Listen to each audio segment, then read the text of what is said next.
I want you to picture a scenario for a second. You are behind the wheel of a brand new, just absolute state-of-the-art car. Okay. And the dashboard in front of you is incredible. It has the most advanced, high-tech diagnostic system imaginable. Every single sensor is firing perfectly. Sounds pretty nice. Right. But then, suddenly, a giant red warning flashes on the screen, and it flawlessly diagnoses that your engine is going to catastrophically fail in, like, exactly 10 seconds. Oh, wow. Yeah. So you have perfect information, you see the disaster coming, but when you move your foot down to stop, you realize the manufacturer never actually installed a brake pedal. Yeah. That image, I mean, having perfect absolute cognition but zero mechanism for control, that is really the defining structural problem of our era. It's terrifying, honestly. It really is. And Elias Kunis actually calls this powerless intelligence, Yeah. which is, well, it's the core focus of the essay that we're going through today. Right, because that terrifying scenario, having all the information but zero control, is exactly what Kunis argues is happening right now across our most vital institutions. Exactly. So our mission in this deep dive is to answer a really frustrating question.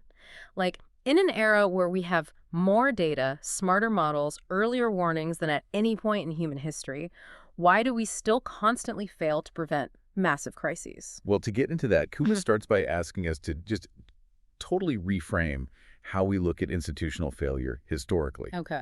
Because, when institutions caused or allowed massive harm in the past, their ultimate go-to defense was always ignorance. The classic "we didn't know" defense. Right, exactly. Leaders would stand in front of a congressional committee and claim they just simply did not know. Yeah. They'd argue the evidence was fragmented or they lacked the computing power to model the risk. Sure. Kunis calls this the pre-abundance defense.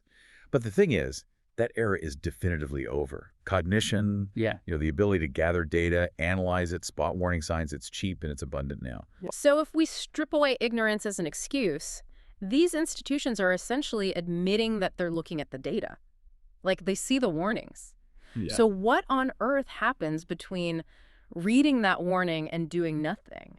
Well, the excuse has basically evolved from "we didn't know" to "we were overloaded." Ah. Today, an institution will claim the evaluation was inconclusive, or, the model was heavily contested by industry experts, or they just received too many conflicting signals to act on any single one. Which is convenient. Very. And Kunis points out that the bottleneck of governance has fundamentally moved.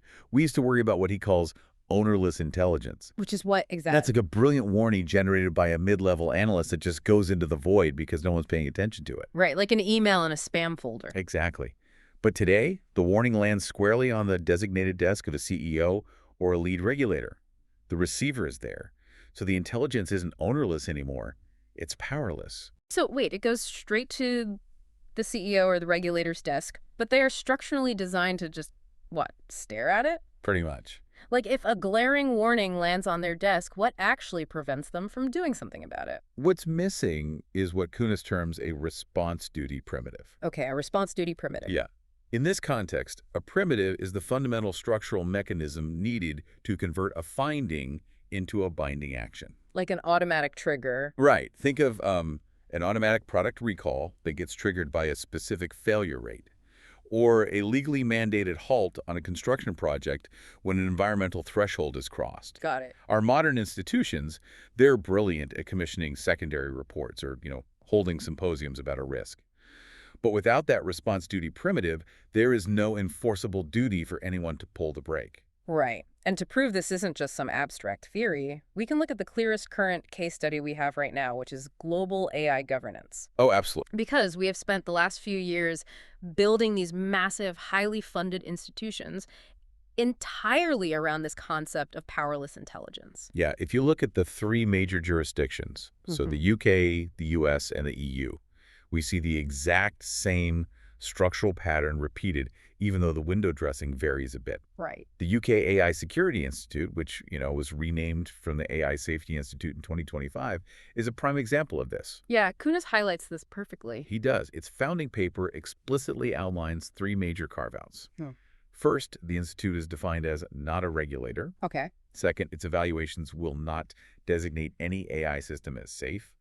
And third, it holds absolutely no responsibility for release decisions. Wait, they deliberately traded away their enforcement teeth Why would a government establish a security institute and then voluntarily strip it of the power to secure anything? Well, they did it for access. Access, Yeah. yeah. Frontier AI models are essentially black boxes, right? And the government wanted pre-deployment access to actually see how they work. I see. So the big tech labs essentially negotiated a deal. Like, you can look at our code, but only if you have no authority to punish us or delay our product launches. Sure. Plus, the Institute also wanted to avoid interagency turf wars with existing data protection or competition authorities. So they just accepted the role of an observer. That's wild. And then across the Atlantic, you have the U.S. Center for AI Standards and Innovation, or ASI, Right. which was also renamed in 2025 under the second Trump administration, completely dropping the word safety from the title. Yep. And the text there notes that the National Institute of Standards and Technology describes the center's output strictly as voluntary guidelines. Exactly. The formal mechanisms are entirely advisory.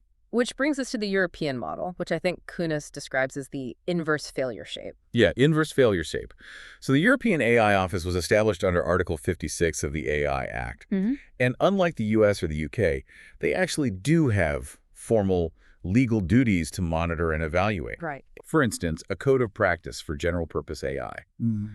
These massive foundational models powering advanced chatbots and autonomous agents that was accepted in July 2025. But, and correct me if I'm wrong, if they find a severe problem with one of those general-purpose AI models, the deployment doesn't automatically stop, right? Right.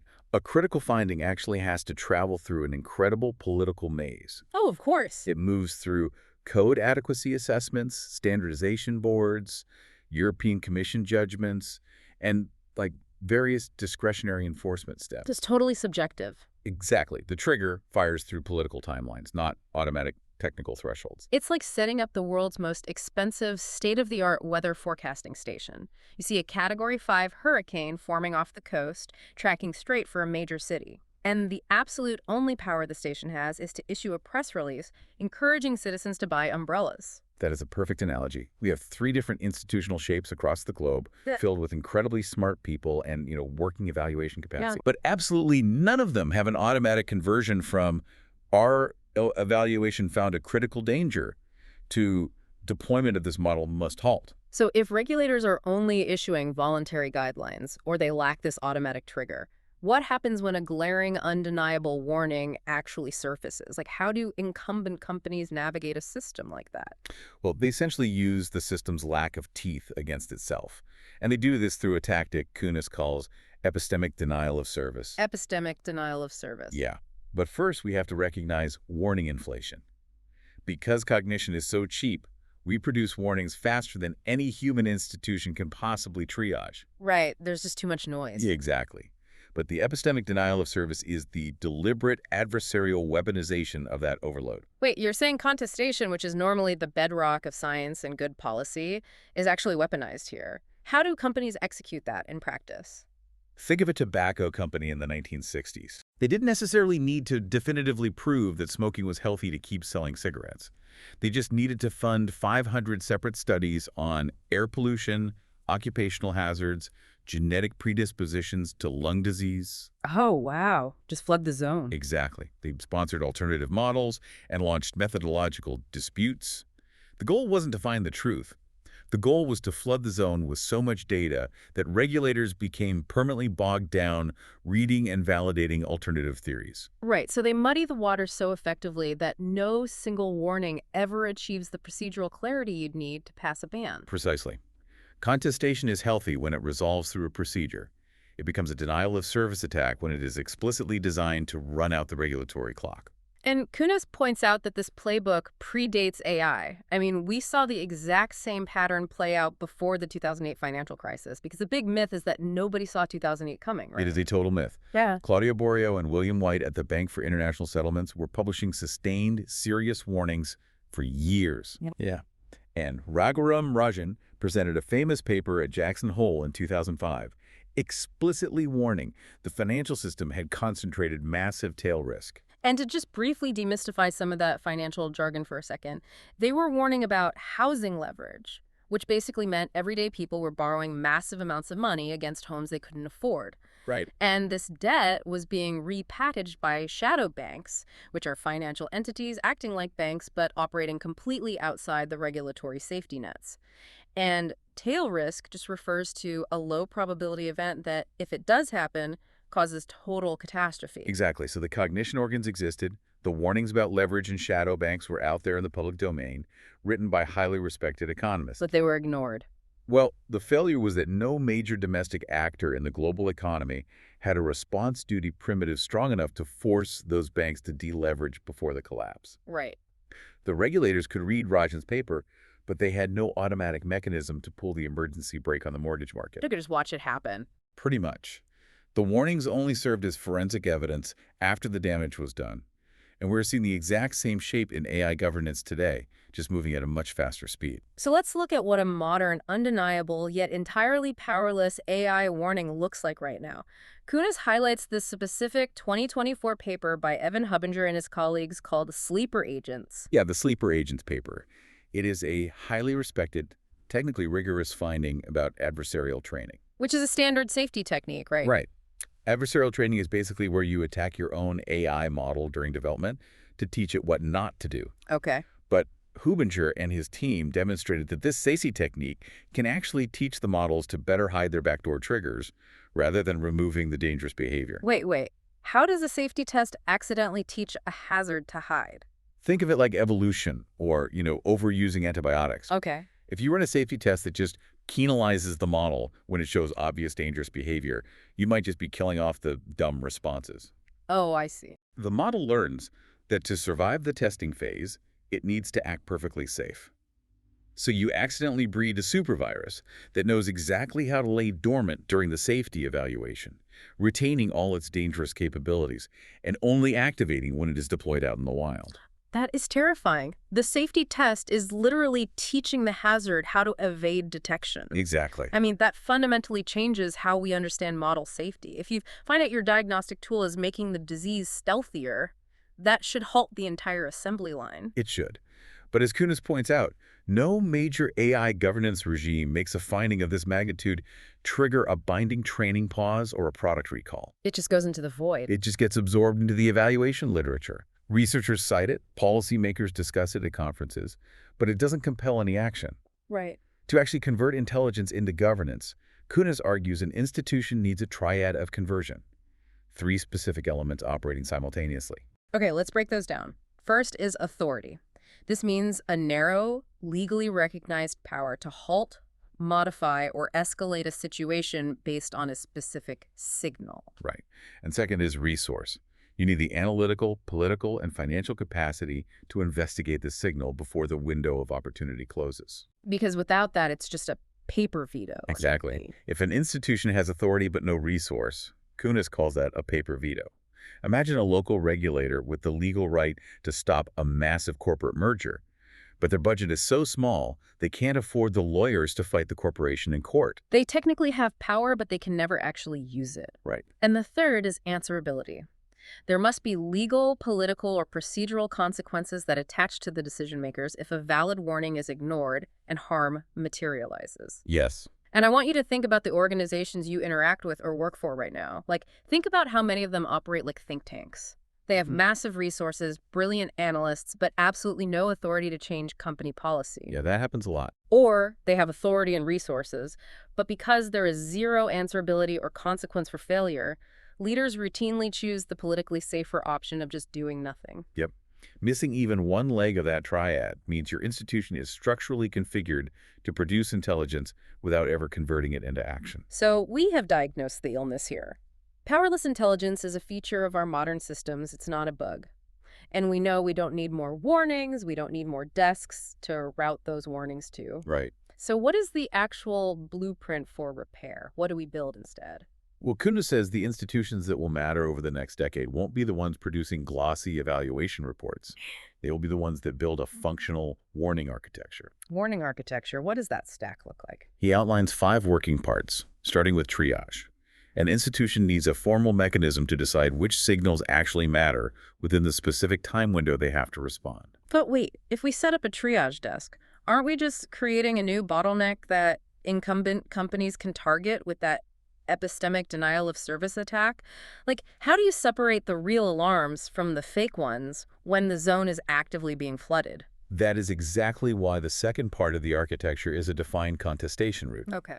You have to give industry challenges formal standing, but you force them through a strict, predefined procedure with a hard deadline. Ah, I like that. You put the debate on a shot clock. If a company wants to dispute a risk model, they have 30 days to submit their counter-evidence, and then a decision is made. It stops the dispute from endlessly spiraling in political debates. Okay, so once that debate clock runs out, what actually forces the action? The third part, which is the escalation trigger. This is the holy grail. You need a pre-agreed threshold that, when crossed, fires an action automatically. Meaning it doesn't require a committee to sit down and vote on whether to intervene. Exactly. Like a circuit breaker in the stock market. If the market drops too fast within a certain time frame, trading just halts. The regulators don't hold a symposium to discuss the drop. The system just pulls the brake automatically. Yes, perfect example. Now, fourth is a memory layer. An institution has to ensure that an open, unresolved question outlasts staff turnover or electoral cycles. Because the risk doesn't disappear just because a new administrator takes over. Exactly. The new leadership must inherit the open warnings of the previous administration. Mm. You can't just wipe the institutional hard drive every 4 years. Right. And finally, Kunis mentions the movement test. How do you tell the difference between a real regulatory response and just more compliance theater? So the movement test is a public post-action check. It asks a simple question: did the deployment of the technology actually change? Did a model get delayed? Right. Was a feature fundamentally altered? If an institution issues 50 warnings, but the industry operates exactly as it did before, the institution has failed the movement test. We have to stop obsessing over the diagnostic substrate. You know, the fancy names of the agencies, the official mandates signed by politicians, and start looking at the plumbing. We need to focus entirely on the physical pipes that connect knowing something is deeply wrong to pulling the emergency brake. So we have to stop obsessing over the diagnostic substrate and start looking at the plumbing. Ah, I love that. Let's bring this all together. okay. We started by looking at a profound shift in how the world operates. We've moved from an era where we simply didn't know was an impenetrable defense for disaster to a post-abundance era where overload is the go-to excuse. Yeah. We explored how AI institutes have voluntarily traded away their enforcement teeth for access, and how epistemic denial of service drowns out the truth by flooding regulators with countermodels. Just like it did before 2008. Exactly the same way financial warnings were drowned out before the crash. Ultimately, the problem isn't the flood of signals. The problem is the missing trigger. And Kunis leaves us with a final thought to really consider here. He noted that the carve-outs making these AI security institutes powerless were design features, not accidents. Right. If our modern systems are built to brilliantly evaluate risks, but are deliberately engineered to lack the triggers to stop them, we have to ask ourselves a very uncomfortable question. Which is? Are these institutions actually designed to protect us from the crisis? Or are they designed to protect the incumbents from the liability of the crisis once it happens? Oh man, it changes everything when you realize the dashboard is working perfectly, but the manufacturer never intended to install the brakes. It really does. Thank you for joining us on this deep dive. As you go back to your day, take a hard look at your own industry and your own organization. Find the warnings, but more importantly, look for the triggers. We'll see you next time.